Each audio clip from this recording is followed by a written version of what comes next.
عشاء کی نماز کے بعد سنتیں پڑھی جاتی ہیں، اس کے بعد ایک واجب نماز پڑھی جاتی ہے جس کا نام وطر ہے۔ ہم سب جانتے ہیں وطر کی 3 رکعتیں ہوتی ہیں اور وطر کی نماز واجب ہے، یعنی اگر چھوٹ گئی کسی وجہ سے تو بعد میں اس کی قضا کی جائے گی، جبکہ سنتوں کی اور نوافل کی قضا نہیں ہوتی ہے۔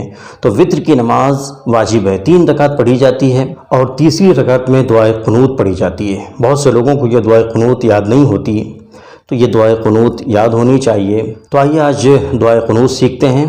دعائے قنوت کے الفاظ یہ ہیں، آپ کی اسکرین پر آ رہے ہیں۔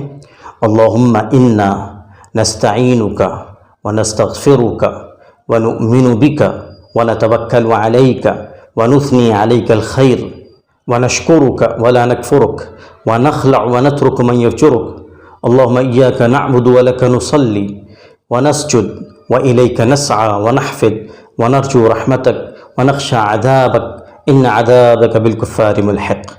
تو یہ الفاظ ہیں دعائے قنوت کے، یہ دعائے قنوت یاد کر لیں، دعا میں یاد رکھیں۔ والسلام علیکم ورحمۃ اللہ وبرکاتہ۔